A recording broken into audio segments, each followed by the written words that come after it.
你看我给你带什么好吃的啦？面包、蛋糕，还有三明治，你选一个。选一个，是你最爱吃的蛋糕啦。怎么啦？护士，能来看一下吗？啊，来了。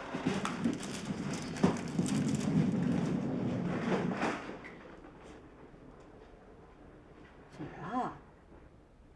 我再说一遍啊，目标是同心医院附近步行20分钟以内路程的2手房，最好有装修。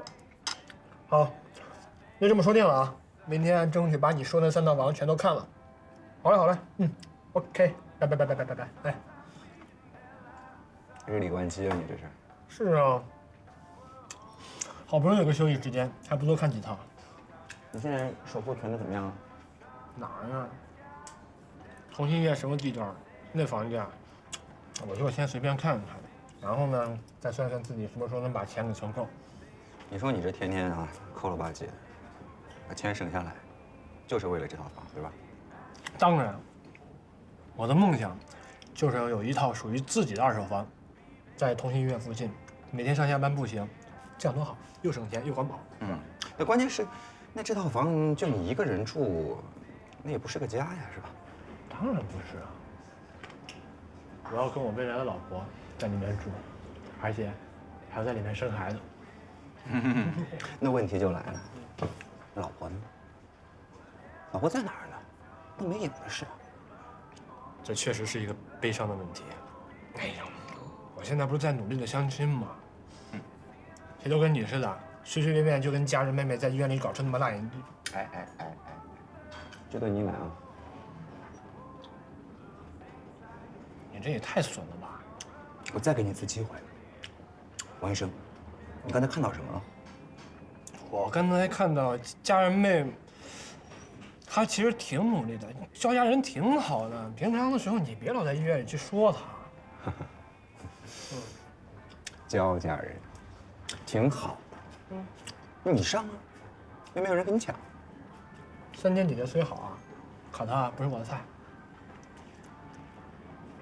我喜欢的类型是软妹子，萌萌的，喜欢毛绒玩具，然后她一出现就会有粉色泡泡冒出来的那种。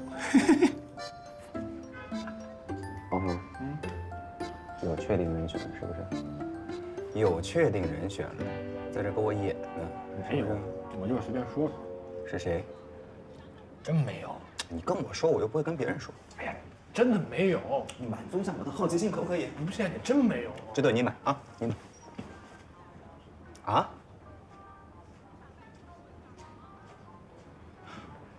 方曼。啊。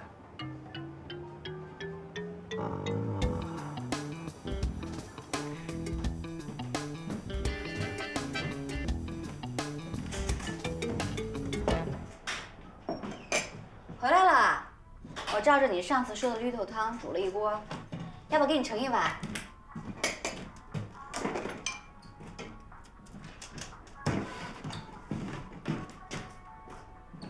老板，你到底什么意思呀？我哪里得罪你了？你怎么突然对我爱答不理的？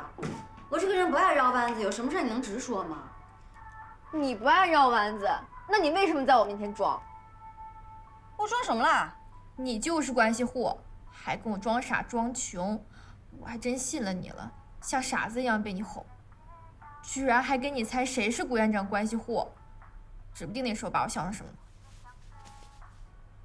来，我给你看啊，这是我在昆明实习的照片，这是我在医学院上学的照片和丽江我们镇的照片，这里的照片你都随便看。啊，就算我有关系有后台，我干嘛跟你装成这样？我图什么呀？我就为了耍你啊！可是你要是没有点特殊，顾院长为什么给你亲自开那么多绿刀？什么成绩都没有，邓大神就能当你代教，邓大神不愿意，徐老师还要你，简直就跟开挂一样。我真的不知道顾院长跟徐老师心里是怎么想的。我也不知道，原来他们私底下对我这么照顾。好，就算我被特殊照顾了，我也没有对我的工作有一丝毫的懈怠。可是你就算不相信我说的，你应该相信你亲眼看见的吧？咱俩相处这么多天，你真的觉得我像关系户吗？不想。你要是有那么厉害的背景，也没必要和我一个小护士演那么多戏。况且你还掰了3000个瓶子，跟所谓的关系户又不一样。对不起啊，我没有好好考虑，就都怪你身上。你生气啦？气，当然生气了。我煮了这么大锅绿豆汤，你居然都不赏脸。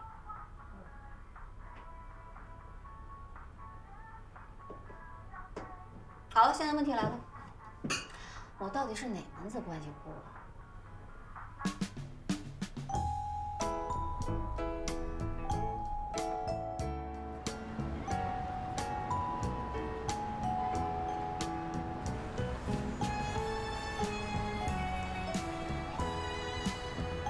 原唱技术不错呀。干嘛呢你们？等你呗，等我？干啥呀？有话想问你，啥事儿啊？你为什么跟我说他是关系户？你是怎么知道的？这不全同心都知道吗？我怎么不知道呀？就是啊，你看他像吗？具体情况我也不清楚。你记不记得上次他拓展训练没有去，后来古院长来急诊室问我怎么回事儿，还亲自帮你请了假。不然你以为这事儿就这么过去了？对哦，好像这件事情除了邓大神骂了我一顿以外，别的人就没有提过这茬了呢。就是，古院长帮你一个新人请假，这咱们同心史上第一遭啊！哎，你不会一点都没听说吧？不知道。哎，你不会真是古院长的私生女？你胡说什么呢？这能乱说的吗？我怎么有种不祥的预感？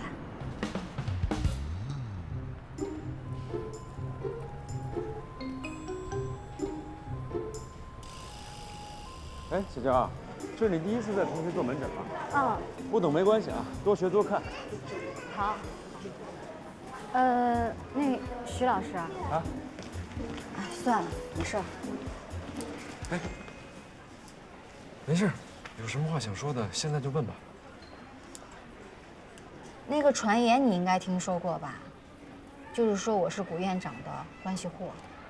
啊。我倒是听说过这个说法。哎，你不会觉得我是因为这个传闻才愿意当你的代教老师吧？那你为什么要我呀？邓老师都这么嫌弃我。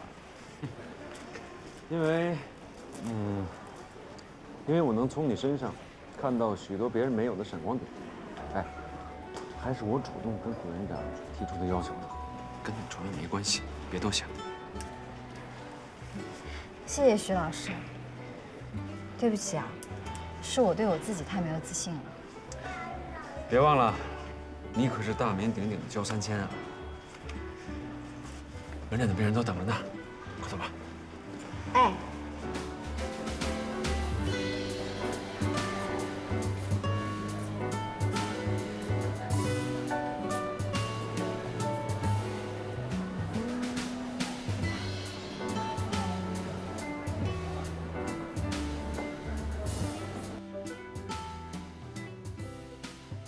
小娇啊，待会儿不用紧张啊。我在病房的时候就不太能搞得定。这个门诊跟查房啊不一样，你就当从头开始学啊。这个仔细一点，耐心一点，实在不行还有我呢。今天门诊是1个上午。行，那我们就开始。好。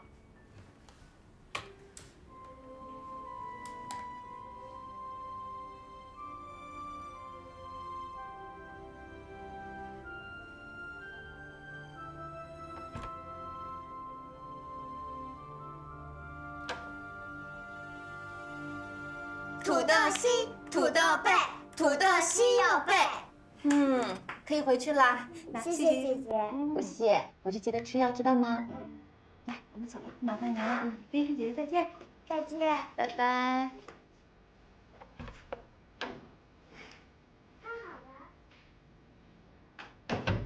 不错，现在都还得有一套。刘静。那当然了，我是谁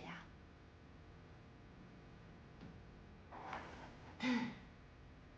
我进步这么大，是不是应该有奖励？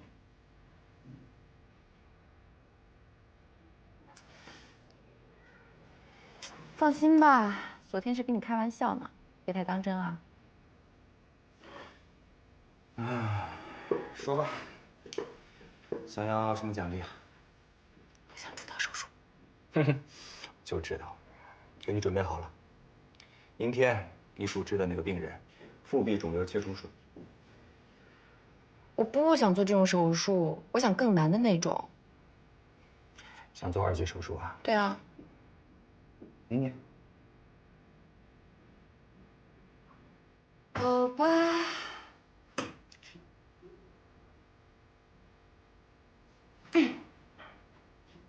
小朋友，我现在要听一下你的肚子，我就听一下好吗？可是你不让我听的话，你的病是不会好的，请你配合一下好吗？医生，你轻点行不得啦，别把孩子弄疼了。我还没有碰到他呢。没事，小静，我来，来，我来看看。小朋友，看看这是什么？想不想吃啊？病好了再吃啊！来，拿着，啊，来，呼吸。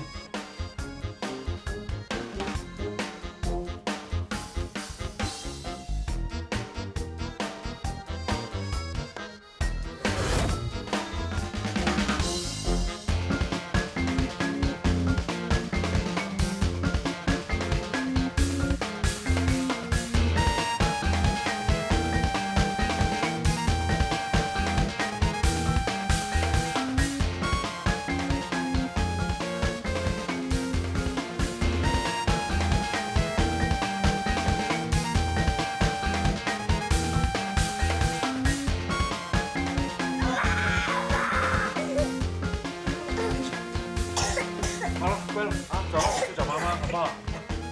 啊，好了，不哭了，你看多棒啊！好了，啊！哎呦，阿姨给你检查病了，啊，找妈妈，走了啊！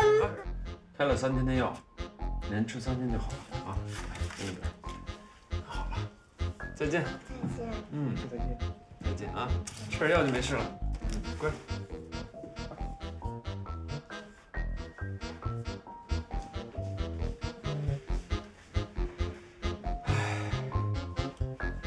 好了，门诊终于结束了。对不起啊，徐老师，到头来都是你一个人在看，我除了捣乱，什么忙也没有帮上。没关系，门诊啊就是这样。这些小孩子呢，这一个个精力啊，比我们大人都旺盛。如果我们不能找出自己的节奏去对付他们，那确实很辛苦。对不起。好了，小静儿，不要再自责了啊！记住了，自责是最大的负能量。你待会儿先去吃饭吧，下午我们还有一个很重要的病人要接待。嗯。好啦，三千姐，你吃一口吧。你不开心也别不吃饭啊。来尝尝我们大厨师的糖醋秘制小排，吃完保证心情好起来。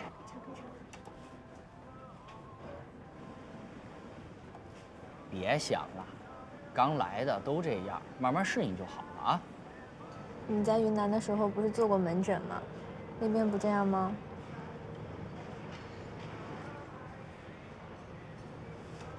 以前在昆明的时候，哪有现在这么忙啊？我现在一天要看几10个病人，这病人一多吧，就立刻暴露出了我的各种短板。哎呀，现在的孩子真是家里都是大宝贝，来看看病，就跟逛公园似的，一来就是一大家子，有些还跟7嘴8舌的指挥，甚至有些家长来之前还要查百度。所以我跟家长沟通就是个非常重要的环节了。本来孩子生病了，情绪就不好。搁以前我还有时间慢慢的好，但现在呢，我必须要在最短的时间内去安抚孩子的情绪。哎呀，这实在是太难了，我甚至都怀疑我是不是不适合做儿科医生。咱们童心啊，全国各地的孩子都有，什么疑难杂症呢都会遇到。还有这些孩子之前在别的医院都看过，把咱们童心当成最后的希望了。那些家长把孩子们带过来，都是抱着最大的希望来的，心理压力都特别大，所以沟通起来不是那么容易的。我是不是真的有这么笨呢？其实有那么一点点啦。完了，那你都开始说我笨了，那我完了。哟，大家都在呢。怎么了，3000？我们3000姐啊，正为了门诊的表现，烦得一点都吃不下去饭呢。我跟你说，3000啊，幸亏你现在的老师啊是徐秉泽，这要是换了邓大，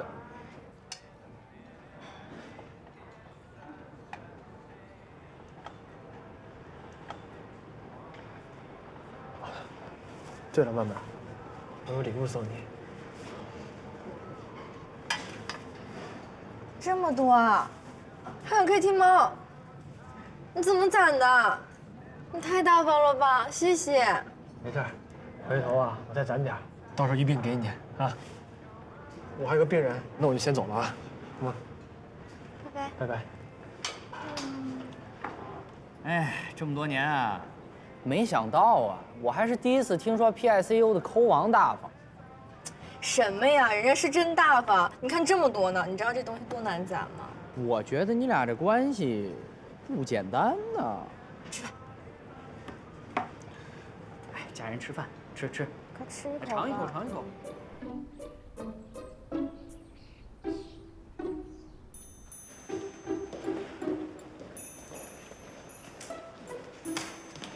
哎，小娇来的正好，跟我走。去哪儿啊，徐老师？我之前跟你说的那个病人来了。来，慢一点。慢点啊，小心。虎螺谱。徐老师，他到底什么病啊？这脸上？一会儿就知道了。患儿姓名于宁，男，10岁，疾病诊断是 Wilson 病。Wilson 什么病呀？HLD 肝窦状合并性。我也不知道啊。一种常染色体隐性遗传的神经遗传病，人体内的 ATP7B 基因突变导致铜离子代谢出现了障碍，大量的铜离子积蓄在肝脏、脑、肾这些器官里，导致了脏器受损，比如肝炎、肝硬化、肝功能衰竭、帕金森综合症。行啊，你背的比我都溜啊。而且这种病还好发于5岁至35岁之间的青少年，男性大于女性。如果治疗方案不恰当的话，致残率和致死率也是蛮高的。这么严重？遇到疑难病例，你应该想的是如何征服它。我就是觉得孩子挺可怜的。哼，所以你一直提高不了啊。咱们回去说这个问题啊。不过这个孩子这么着急转到咱们院里，我估计是爆发性肝功能衰竭。现在这个时候，如果不做肝移植的话，那就危险了。现在患者有溶血性贫血、肝硬化、脾功能亢进。肝血脑病如何？已经有脑水肿的情况，在我院出现过2次，颅内压升高到3000帕的情况。如果患者的颅内压再次升高的话，不准备肝移植是不行的。送进来的时候，应该对他们的父母进行过检查吧？肝源匹配吗？看来得尽快找到肝源才行。上生物人工肝。生物人工肝？用生物反应器和免疫隔离装置，暂时代替患者的肝功能，促进患者自体肝功能的恢复。这样一来呢，也可以为那些等待肝移植的病人争取上时间。可这个技术现在还在临床阶段，如果贸然使用的话，很有可能排异，甚至是致癌。我知道，但是如果我们现在不上生物人工肝的话，患者颅内压再次升高的时候，我们还是找不到肝源，到时候怎么办？现在如果上了生物人工肝，或许还能拖延他颅内压再次升高的时间。你又想拿患者做实验？这怎么叫做实验？行了行了，这时候了就别扯些没用的了。大家听听我的意见吧。现阶段最重要的，我们还是要寻找匹配的肝源。当然，这段时间里面，我们对患者进行常规治疗。如果在找到肝源之前，颅内压再次升高，就上生物人工肝，有异议吗？都没意见是吧？好，那就这么定了。好，那我接下来讲一下具体病型。生物人工肝，以前只是听说过。这都是顶级的大手术，咱们还是别想了。要是能够参加这台手术就好了，一定能够学到很多。我赌你进不去哦。咱们走着瞧。OK。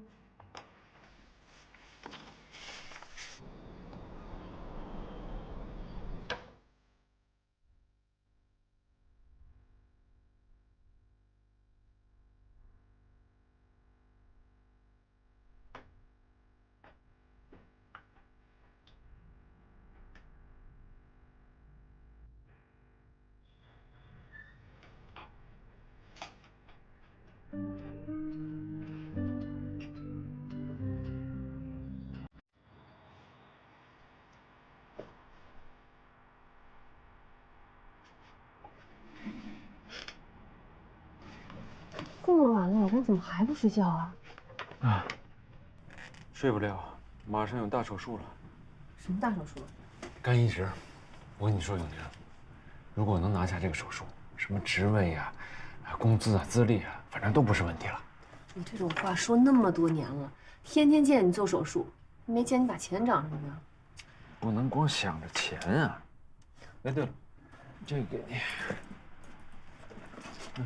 什么？面膜。微敷，你买的啊？不是，这是我们那护士长啊，他说这个好用，送我2盒，说回来给你试试。帮我谢谢人家。嗯。哎，对了，孩子那个新希特乳铁蛋白快没了，想着帮我带回来啊。嗯。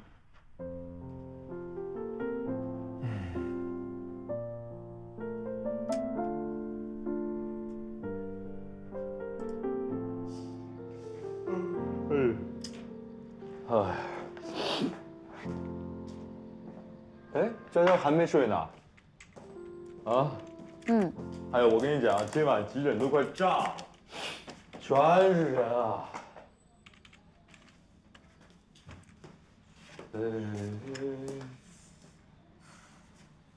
哎，你怎么在弄肝移植啊？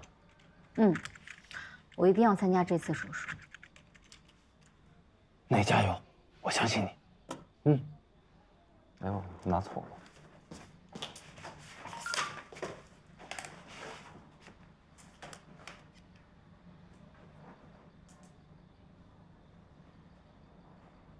师兄。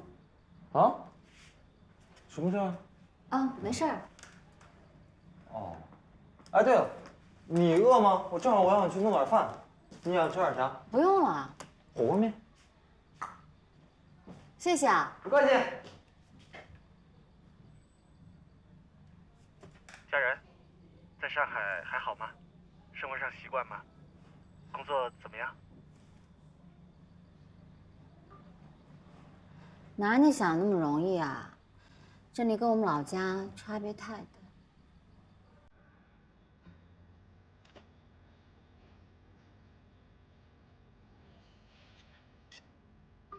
我很好啊，我来的第一天还救了一个从5楼摔下来的孩子呢，孩子救活了，厉害吧？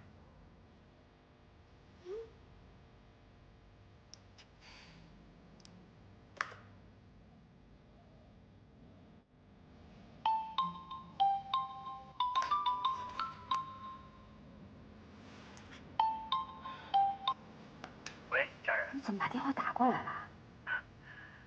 听到你那么厉害的光辉事迹，我能不赶紧打个电话吗？厉害的不是我，我只是参与了一小部分。那也已经很厉害了。你在咱们医院轮转的时候，我就觉得你特别优秀，不愧是能被童心选中的人才。哎，对了，那边的老师和前辈们是不是都很照顾你啊？嗯，都对我挺好的，就像在昆明一样。那我就放心了。小师妹果然人见人爱。哎，对了，过2天我有个惊喜要给你。什么啊，搞得神神秘秘的。都说是惊喜了，哪能现在说？记者来叫我了，我先挂了。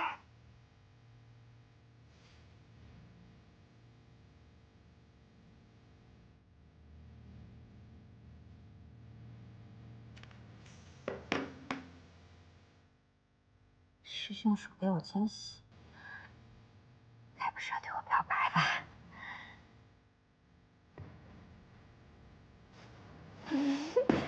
哎，你也来了。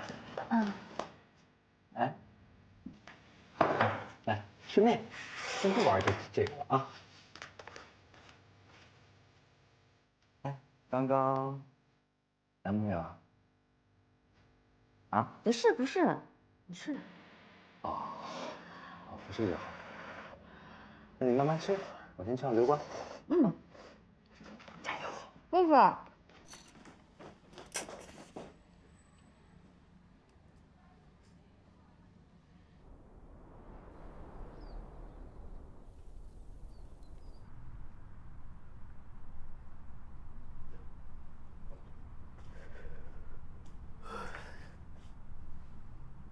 老公啊，你这一晚上没睡觉啊？我没事。你这都快40的人了，天天不是看书就是做手术，你也不睡觉，你身体受得了吗？以为自己大小伙子呢，快去睡会儿。哎呀，睡什么睡啊？不行，时间来不及了，我得走了。还早呢。哎呀，不早了，再去晚了呀，又没车位了，我又得停到小区旁边。你说你们童心有什么好的啊？你工作10几年了，连个车位都不给你。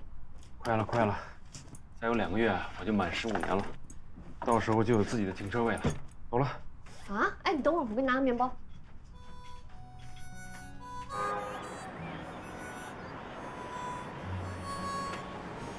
哎，徐医生，赶紧的，这有个位置。好。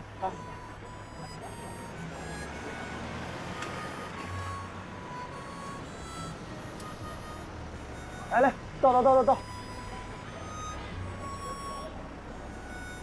来，再来一点。哎，好哦。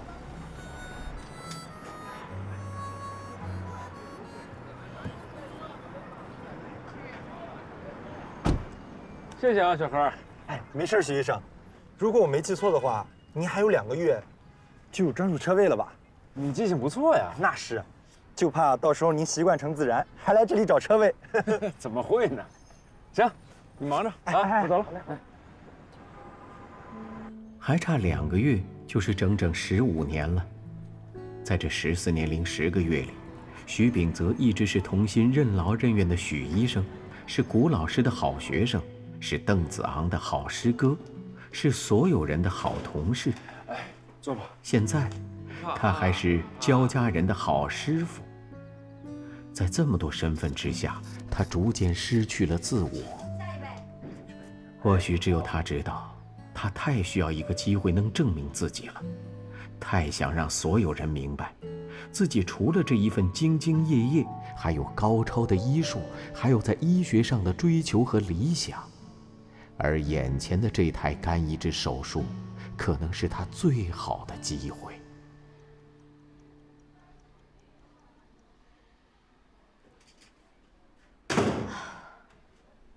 徐老师，上午门诊已经结束了，去吃饭吧。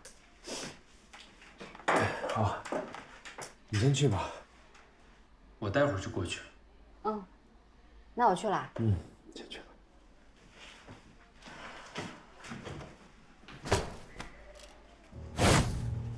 徐老师，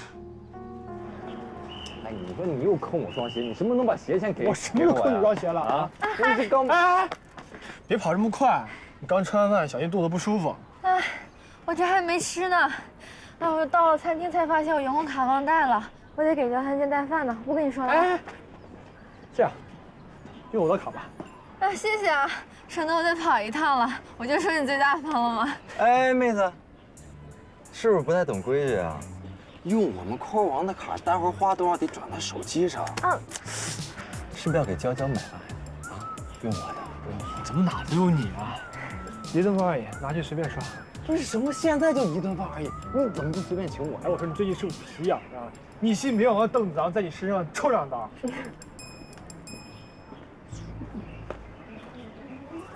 哎，你别走呀，我请你吃饭呀！不用了。我要请他吃饭的，是他自己不吃的啊。你们还真有意思。走吧。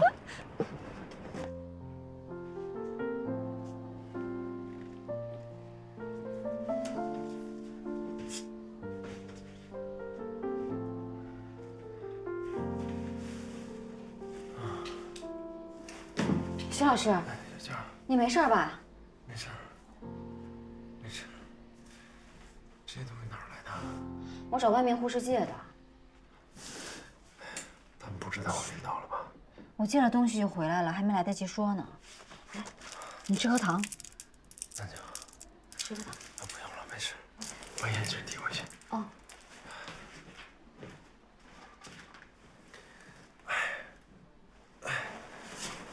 要不下午跟主任请个假，让他把下午的手术重新安排下人手。千万别，我休息会儿就好，别耽误工作。可是，哎，小佳，你听我的吧，要是让人知道我连手头的工作都坚持不了，我还怎么争取别的工作？我的意思是，现在科里人手本来就不够，如果我再请假的话，我会给别人添负担啊，不用。可是你已经过度疲劳了。再这样下去的话，真的会累坏的啊！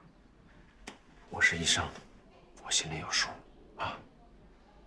小佳，你答应我一件事，我晕倒这个事儿千万不能让任何人知道。好，我不说。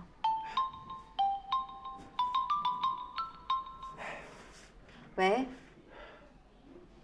啊，好，我马上来。徐老师，我去向传达室，您再休息一下。我待会儿回来给你拔针哦。你再休息一下啊。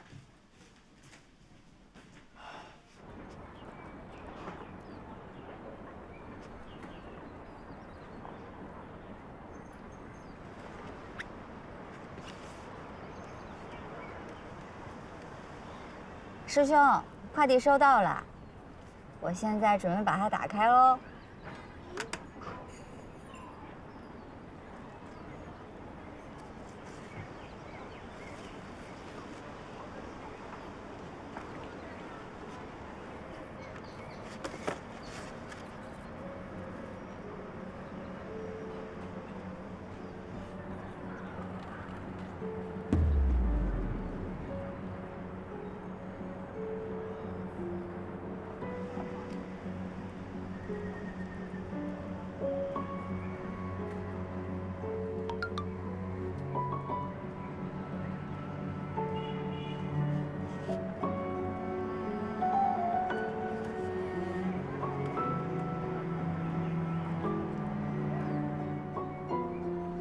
咱俩这么深厚的革命友谊，必须要跟你分享一下我的幸福。你也抓紧给我找个妹夫，别光顾着忙工作。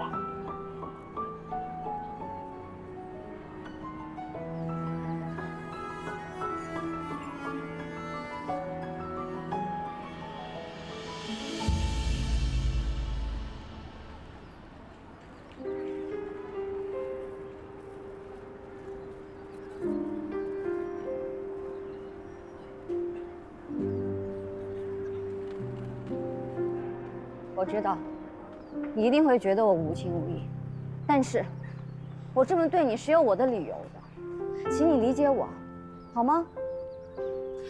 我知道，一时之间你肯定接受不了，但是就算我把你留在身边，迟早有一天我们还是会分开的，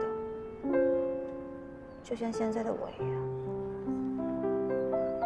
要学会放手。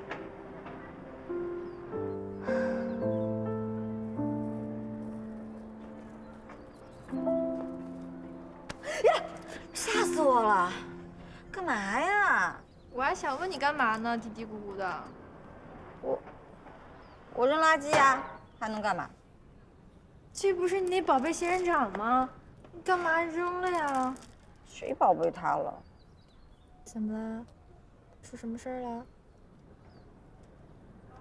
这片仙人掌对我来说已经失去了意义。啊，因为你那梁师兄吧？你不会跟人家表白被拒绝了吧？真要这样，那倒好了呢。我现在连个表白的机会都没有了。不是吧？他要是真结婚的话，怎么能一点征兆都没有？会不会是你自己一厢情愿了？不可能，师兄他对我很特别的。特别怎么特别了？剪龙卷的时候，他也对我很好，在食堂还请我吃了好几顿饭呢。办公室的桶装水都是他来换，还有啊，下班回宿舍还经常让我搭他的车呢。那他有这样对过别人吗？有啊，师兄是个特别好的人。问题就在这儿，这种人呀，有一个统称叫中央空调。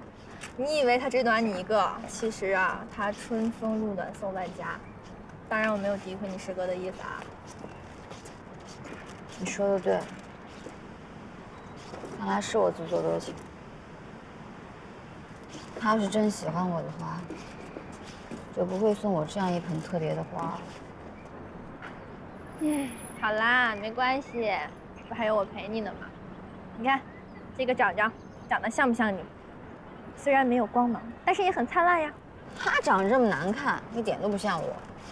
那你要不要的话，我拿回去防辐射了啊。哎，还给我，我也要防辐射。徐医生，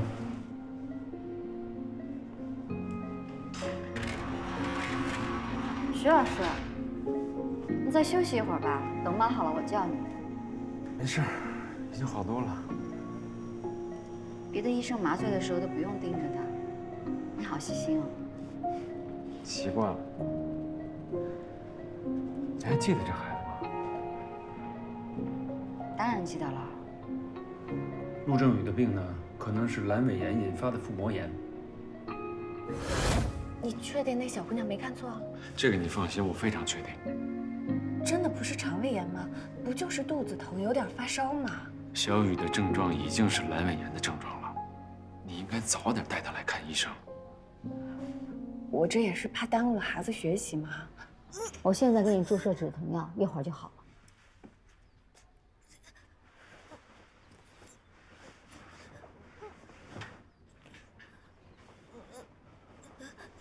坚持一下啊，一会儿就好了。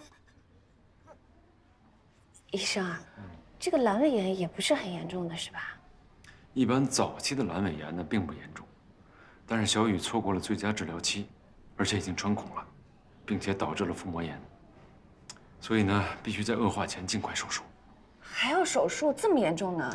你先别着急啊，即使是手术，也不会是很严重的手术，放心。你对小雨印象挺深刻啊。小雨这孩子很特别，总是一副心事重重的样子，还不愿意跟人说话。对病人用心是好事。您不也一样吗？一定要看到病人麻醉好了。哎呀，我不像子昂，在技术上本身就有天赋，所以啊，我只能在细节上多做一些努力，比如说多观察呀，这样就能在其他方面减少失误。走吧，走。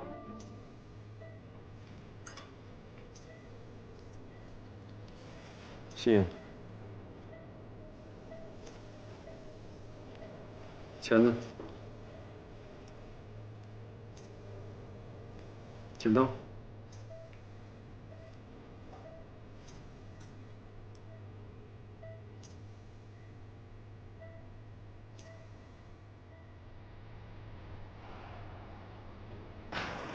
徐老师，刚才最后的时候我是没有跟上你。还好，差一点。不过你今天表现已经很不错了。谢谢徐老师。徐师哥，哎，子阳，徐师哥，哎，手术顺利吗？挺顺利的。小娟啊，今天起了很大的作用。是吗？进步很大呀。谢谢邓老师。哎，你那儿怎么样？啊，我小手术，今天他主刀。哟，骨架都主刀了，可以啊。是邓老师教的好。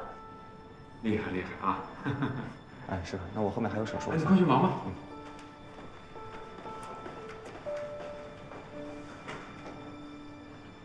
小娟儿，你今天表现确实很好，过不了多久，你也可以出道。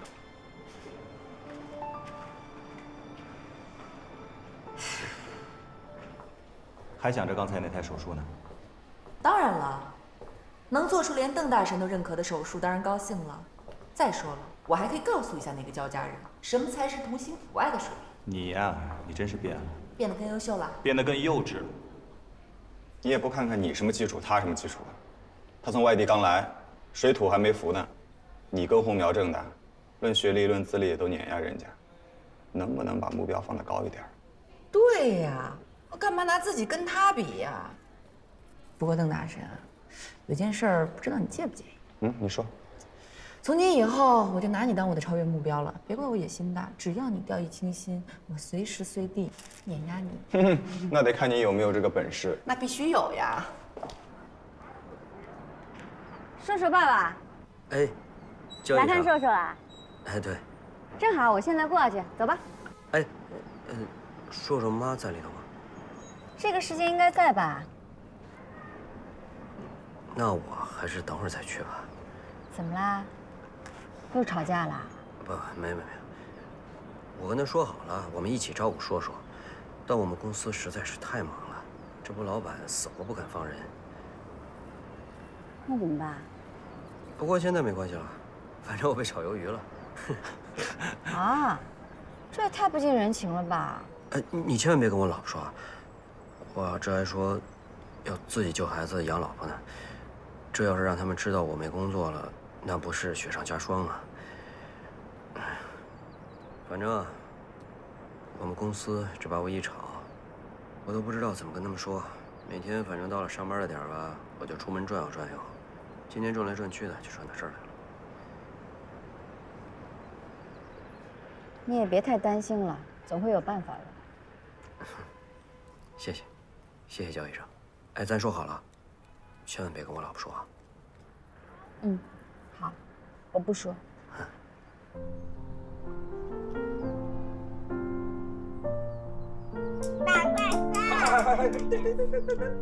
我打到你了！开饭啦！哎呀，好了，别玩了，吃完饭再玩啊。好吧。我还要玩。听妈妈话啊，要先吃饭。你最爱吃的，还有我们嘟嘟最喜欢吃的可可球，真乖，来，我们再来一口。我吃完啦。哎呀，你别玩手机了，你看他。我来。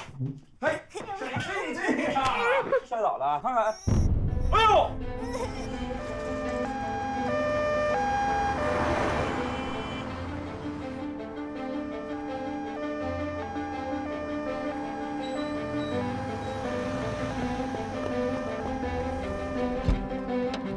小心点，慢点啊！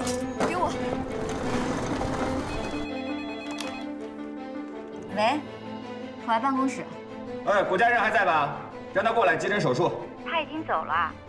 啊？已经走了？那现在科里边还有谁啊？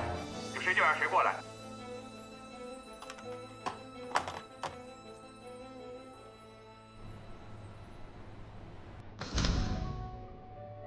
这个孩子的情况，因为颈部周边有很多神经和血管，如果随便拔出来的话，可能会造成更多的伤害，所以必须在那之前扩张伤口。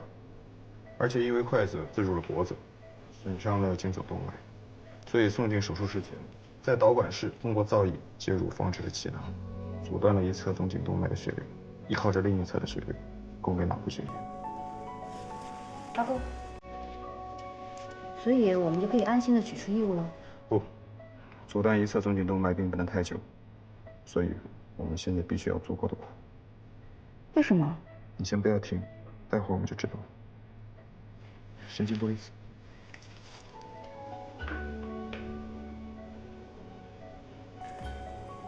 好，现在开始就是最麻烦的事情。你要把筷子拔出来，即使我们扩张了切口，依然在拔出的过程中可能会伤到血管和神经。所以要像拔针灸那样把筷子拔出来。总之要很慢，很谨慎。但是也不能太慢吧，让颈总动脉阻断时间太久的话，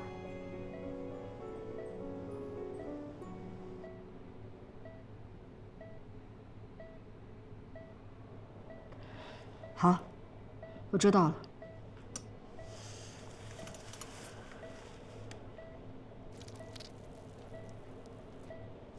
哎，快了啊，慢点。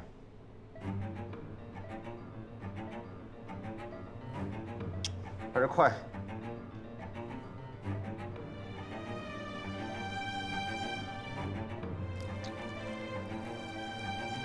哎，停！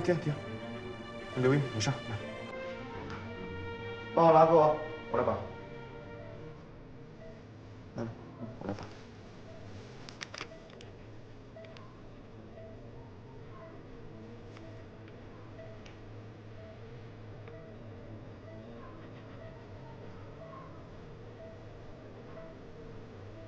你愣着干什么呀？器械。哦。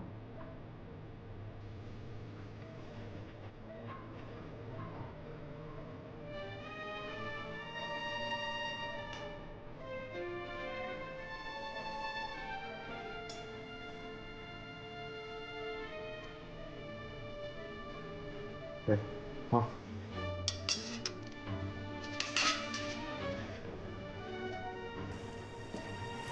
上步。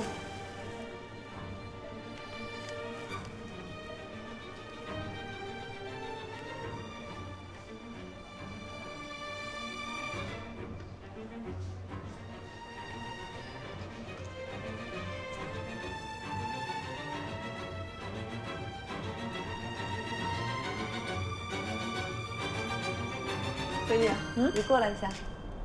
上次你说让妈妈买的这个博士化妆品，今天我给你买了一整套。哎呀，谢谢妈。哎呦，哎，吃饭了啊，菜都凉了。好嘞，吃饭了。好。这么多菜呀，爸。哎呀，今天阿姨休息，老爸露一手。尝尝这鱼。好吃。哎，对了，爸。我今天煮到的时候可顺了，就像你所说的，行云流水的那个手感和手法，连罗老师都表扬我了，说我很快就要超越子昂哥哥了。那是小罗哄他玩呢。其实家人和子昂啊，还差得远呢，很多地方都需要好好学，好好练。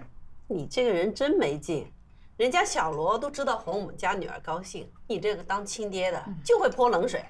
如果每个人都看在我是院长而不敢批评他啊，净说些奉承话，那有什么好处啊？他怎么进步啊？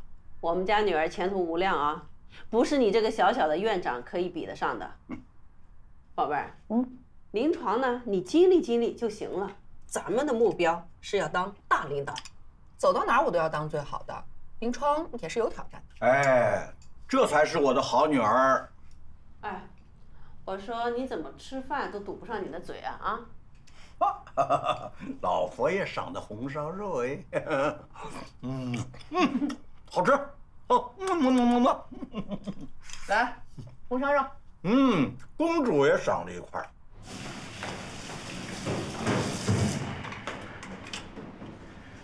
手速现在练得不错啊。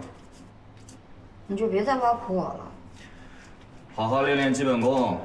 现在是要细腻没细腻，要慢慢不下来，要快又快不上去。你说你，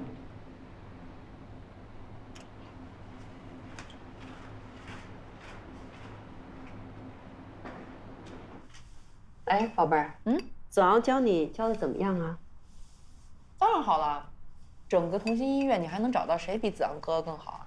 以后啊，在医院里不要老子昂哥哥、子昂哥哥的叫，你们私底下关系再好，在工作中他是你的老师，要有分寸。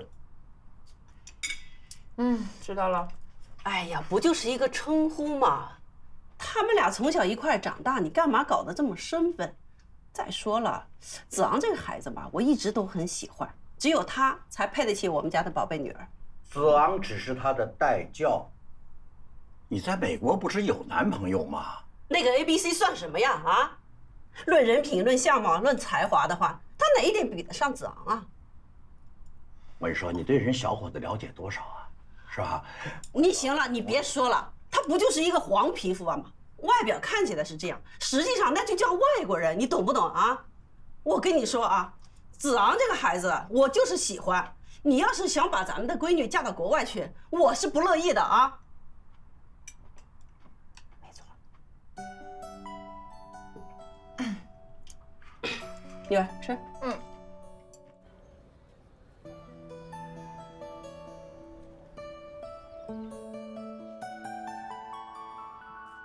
回来了。娇娇回来了，来，和平战马，提提神。谢谢啊，八哥。怎么了这是？没见打彩的？我已经被打击得千疮百孔了。是不是因为老窦啊？哎呀，你好好想想呀，这能搭档邓大神完成1亿台手术啊，搁外边那不是一般人能做到的。你要对自己的水平有自信啊！只是个医助而已，给主刀提血都不配。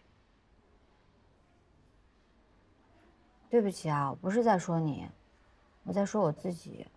哎呀，我懂，人人都觉得我们医助无法跟主刀相提并论，但是你想想，能把医助做好也不容易啊。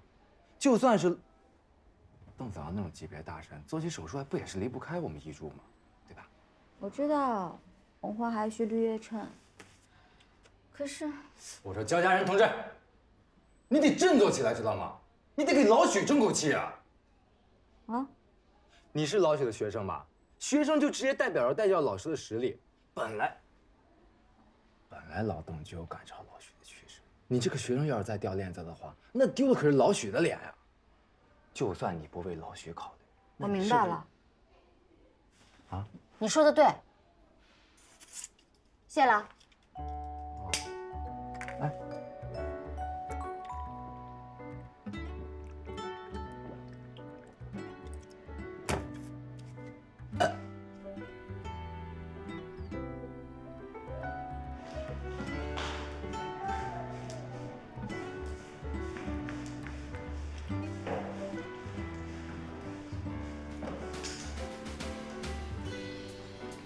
邓老师。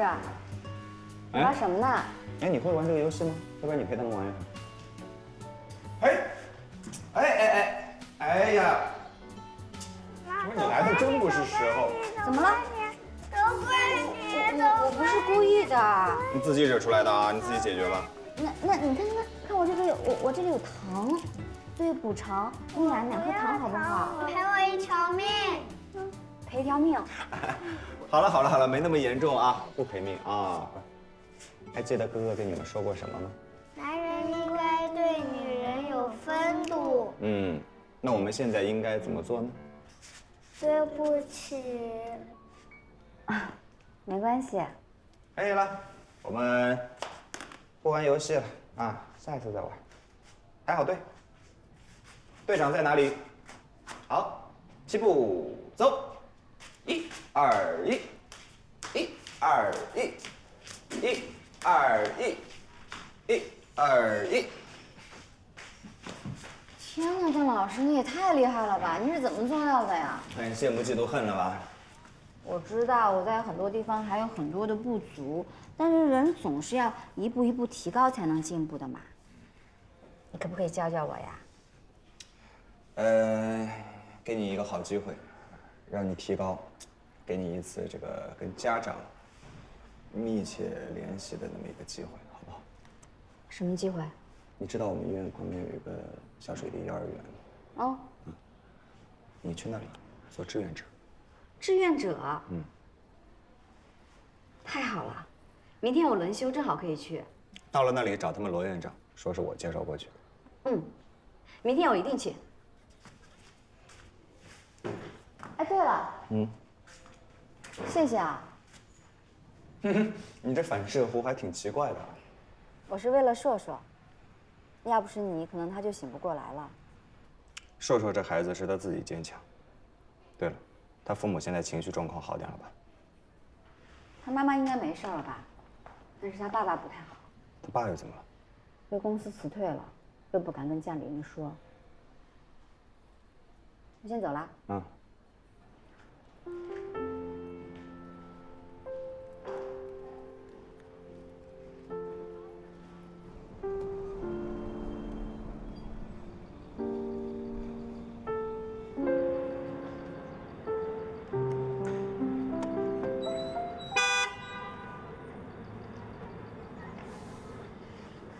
子昂，我跟你说过多少次了，在医院里别这么叫我。但是这是医院外面了呀。以后扩大范围啊，医院周边2公里都不许这么喊。行，我以后会注意的。我绝对不会让别人知道咱们俩是从小亲密无间的关系。说什么呢？越说越离谱了，搞得跟有什么事儿似的。行了，赶紧回去休息吧啊。哎，我明天轮休，可以放飞自我了。哦，你明天轮休啊？没有安排。没有啊，你有安排吗？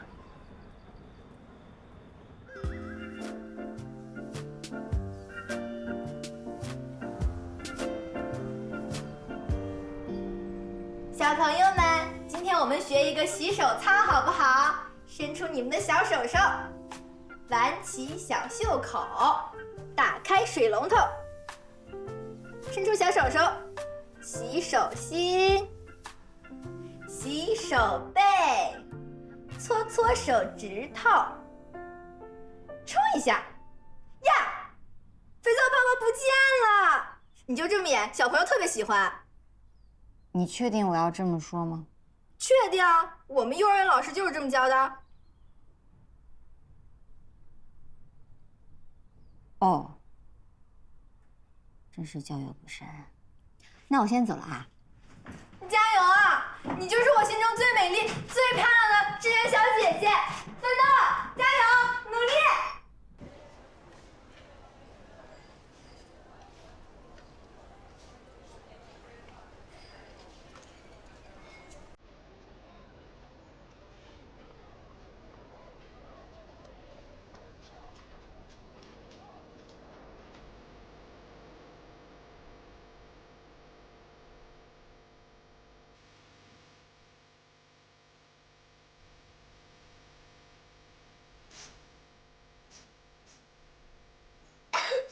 走走，怎么了？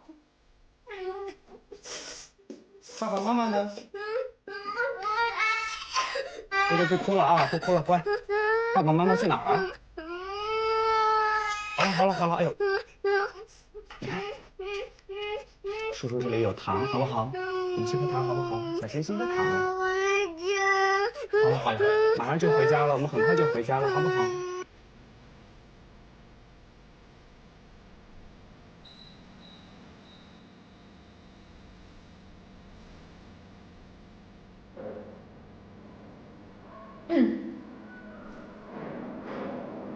公主，你怎么来啦？怎么我不能来啊？那老师让我来的。到幼儿园当志愿者算什么艰巨的任务呀？培养你高尚的情操，增强你的业务能力，多有意义啊！没兴趣。啊，你不去也行。出卖个绝密消息给你啊！明天，仙人掌会去幼儿园，特训。哎，大妈，请问罗园长的办公室在哪儿啊？谁是大妈？大姐，我们来是找罗园长的，他在吗？他找谁啊？我也来找罗院长。那你们两个跟我来吧。哎，好。这么凶的。拿着吧，好不好？扶持也拿着。邓医生，邓医生你好。你们去哪儿了？我们买牛奶去了。牛奶去。你们知不知道这个孩子一直在哭？哎呀，是不是想妈妈了？那你们觉得你们2个大人都跑掉了，那谁来照顾这个孩子呢？以后可是不能把你一个人留在这儿。哦，你不哭了。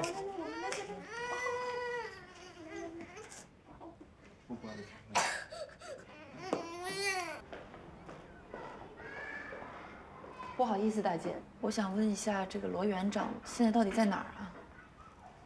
我就是。怎么，我不像园长吗？没有。你们找我什么事儿？是这样的，邓老师介绍我来做志愿者的，我是同心普外的谷家人。我也是邓老师介绍来的，我叫焦家人。哦，2位家人，不过好像1位家人的眼光不怎么样啊。你们2个都是做志愿者的，知道怎么做吗？您放心，志愿者的任务不就是教孩子一些简单的卫生习惯？我们是儿科医生，没问题的。那我给你们介绍一下我们每天的入园流程。好。每天早上我们会安排志愿者到校门口去引导车辆，接小孩子们下车，帮助那些有急事和独自开车的家长。入园的卫生检查呢是我们的必须流程。等到小孩子他们检查好，拿到一个小红卡，把那个小红卡放到自己的档案袋里面，我们整个流程就算结束了。你的小红牌儿。下一个。来，叫什么，宝贝儿？高宇轩。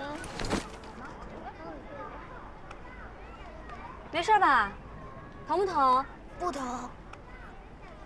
哎呀，菲菲，来，自个儿站起来。菲菲，怎么样？没事吧？快起来，来妈妈看看啊，怎么样？有没有摔痛啊？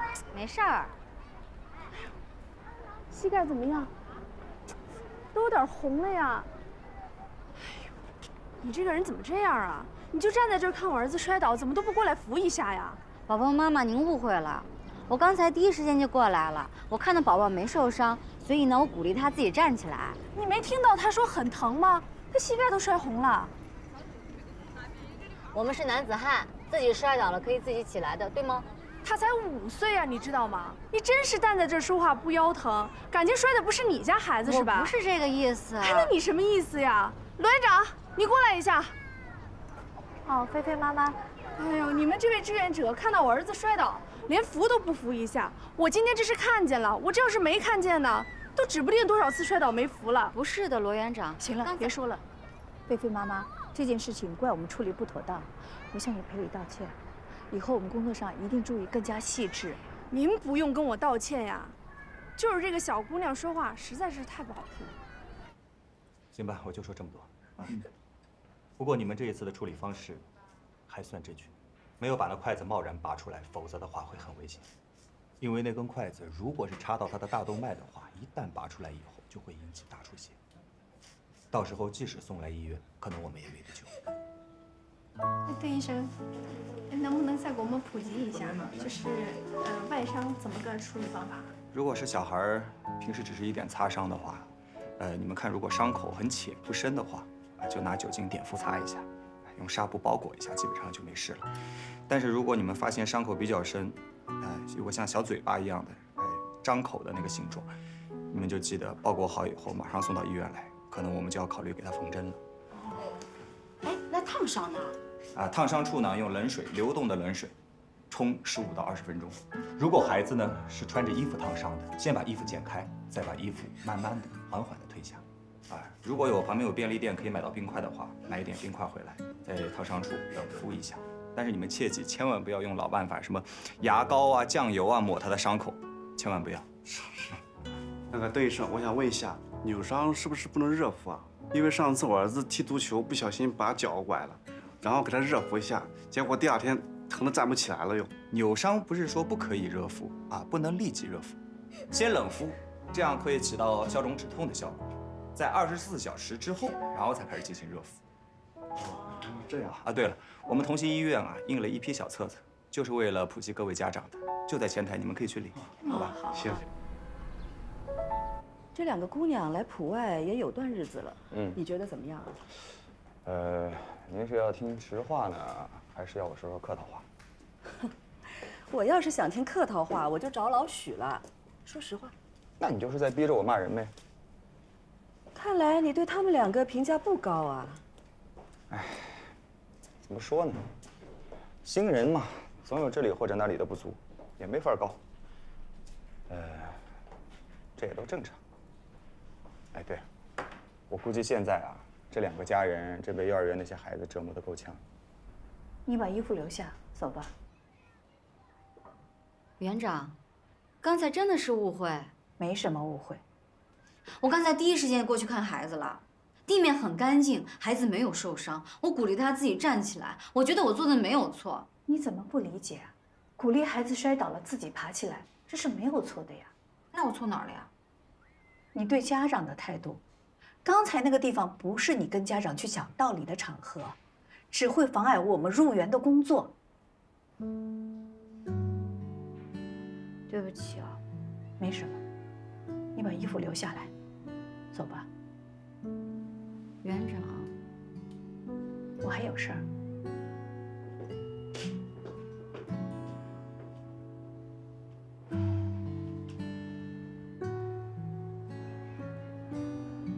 为什么邓子昂一定要让自己到这家幼儿园来当志愿者？焦家人不知道，他只知道自己又一次被谷家人打败了。短暂的时间里，他只学会了一件事，那就是不能以一个居高临下的态度去跟家长讲道理，而是要学会体谅他们的情绪。可是，他却没有机会再证明自己了。带着这样的郁闷，他回到了医院。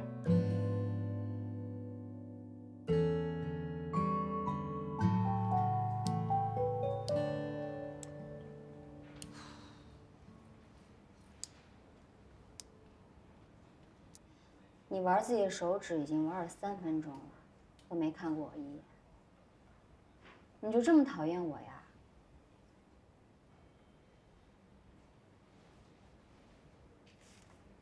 哎，你看过《火影忍者》吗？有没有人跟你说过你特别像里面的佐助？发型像，脸型像，也是这样不爱说话。可是，亲爱的佐助哥，你要不跟我说话，我怎么知道你恢复的怎么样呢？你做完手术都这么多天了，你到底哪儿不舒服？你得告诉我呀。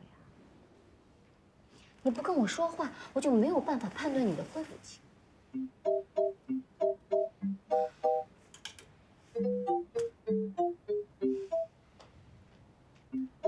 哎，你怎么还在这儿？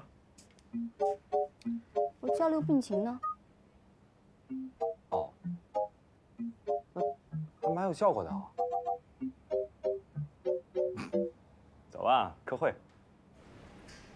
为什么突然要开科会啊？那个 HLD 找到肝炎源了。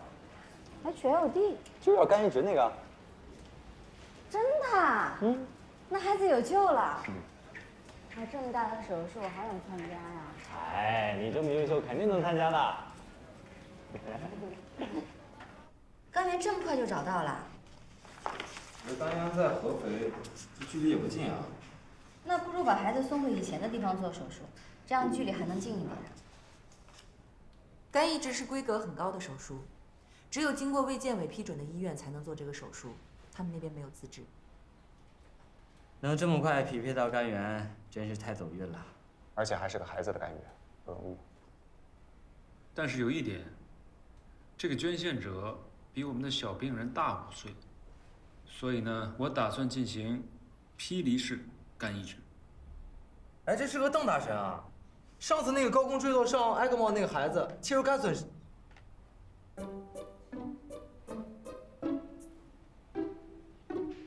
主治医生不是您吗，徐医生？是。这次的主治医生是我们徐主任，所以一切还是听徐主任安排。肝移植是个大手术，我也没资格说了算。这台肝移植手术的阵容，还是要院长和孙主任来决定。大家把这个捐献资料仔细研究透了。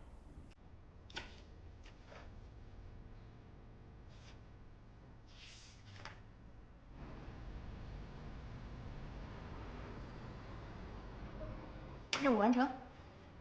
我听罗院长说了，这任务完成的不错啊，还收了一批小粉丝。那是必须的。我谷家人有心想做的事情，有什么做不好的？不过邓老师啊，我任务完成的这么好，是不是应该奖励一下？完成任务是你的本分，要什么奖励啊？还有啊，我听说那个仙人掌在幼儿园里被学生家长吵起来了，怎么回事？我这个人呢，不喜欢说别人坏话。再说了，对他的事情我不感兴趣，知道？还挺懂规矩的，不错。那我也不问。不过本公主认为，没有奖励无所谓。那邓老师是不是应该请学生吃顿饭啊？也到吃饭点儿了。那行，食堂走起呗。走。哼。哎，你等一下，接个电话。喂。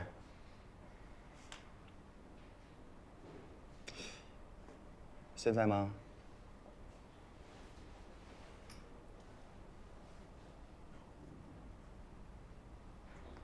哎，我在听呢。啊，好，我现在过来。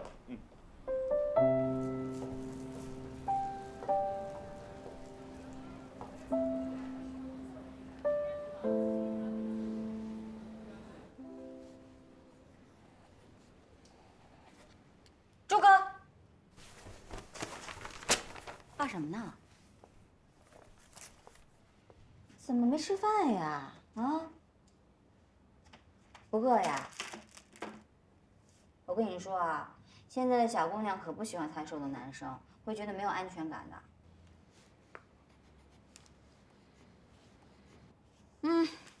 我来帮你看看今天菜色怎么样啊？不错嘛，这么大的虾，好香啊！芊芊姐，哎，你怎么来了？我在食堂等了你半天，你也不过来。我听说你在茶房废寝忘食的，那给你带的汉堡。还是你对我最好了，小朋友，该吃饭了，吃饱了病才好得快哦。他怎么不理我呀？柱哥，如果你要觉得这个饭菜不合胃口的话，想不想尝尝汉堡啊？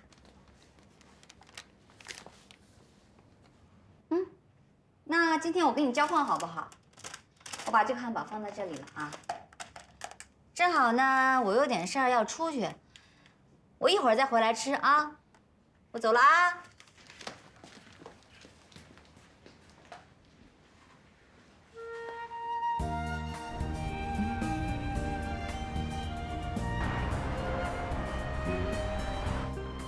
是不是我不打给你，你还真不打算见我？是你先把我微信删掉的。那你可以加回我啊！你又不是不知道，我这脾气啊，一上来我也控制不住。你这个脾气真是得改一改。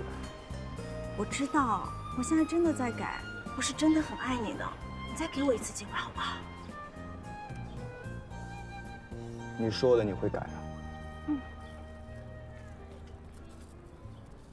你看啊，我们在一起都快1年了，这是我们在一起的第1个我的生日，你都没有陪我一块儿过，这换了谁呀都会生气的。这件事啊，你是不是应该跟我道歉？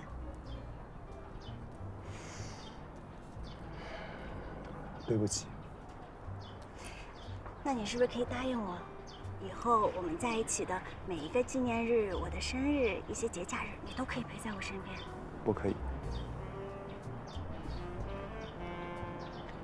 我们的时间由不得自己来支配，随时叫我们就要顶上。你自己换位想一想，你去医院的时候，因为自己有病了，自己生病了，自己需要去求他们，要让他们来帮自己治好自己的病，所以把所有的希望都寄托在他们身上了。如果这个时候医生因为要谈恋爱，因为或者别的私事，不能帮你好好去看病，或者根本人都不在，那你怎么想？是不是觉得很绝望、很无助？那你所谓的那些你的节假日啊，那些纪念日啊，我真的没有办法保证都会陪你过。那可能我觉得我是不是其实不是你想要找的那样子的一个男人？这句话什么意思？我的意思就是，我们可能不太适合彼此。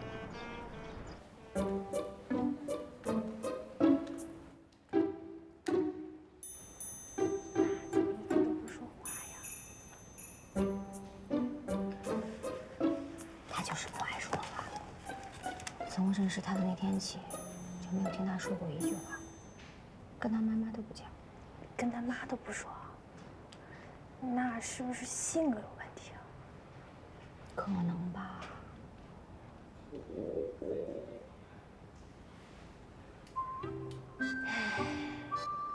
饿了吧？先吃我的吧。你真好。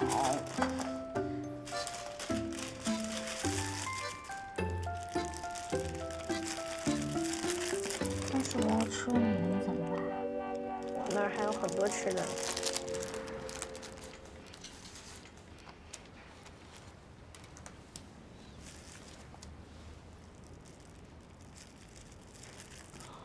吃了喂。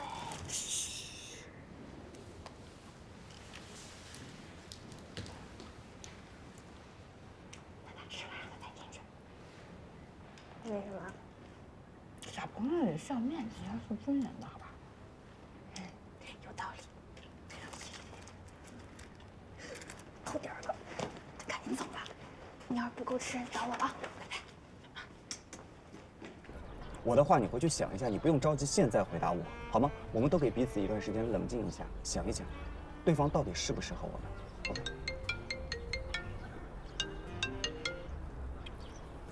哎，家人，你说。啊，我在外面呢。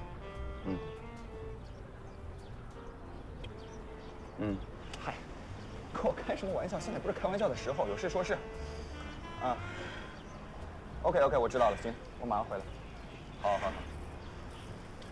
你干什么？家人是谁？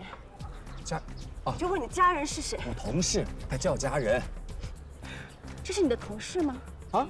你跟同事打电话是这态度吗？我态度怎么了我？你跟我在一起都没有这样笑，你跟你一个同事打电话你就笑成这样，是不是？什么呀？我笑什么了？我笑了吗？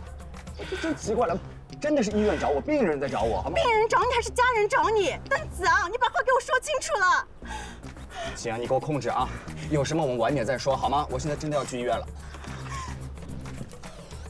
你控制住好吗？邓子昂，我吃了啊，真吃了啊。不说话，点头摇头总会吧？谢谢。我知道你不喜欢吃这里的饭，既然它主要是汉堡，那我明天跟你妈妈说，让她以后给你买汉堡，好吗？不要。怎么了？别告诉他。为什么？好，我不告诉他。那我偷偷给你买，好吗？我们俩是朋友。啊？哦，你说刚才那个小姐姐啊？对啊，我们俩住在一起，关系很好。她叫方曼。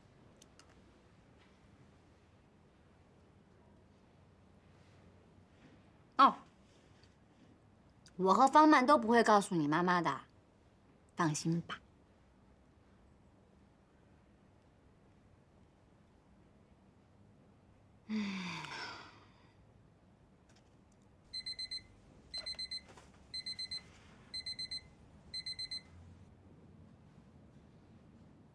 我得走了，我还有工作呢。明天我再拿汉堡过来跟你换，我晚上再来看你。那我走了。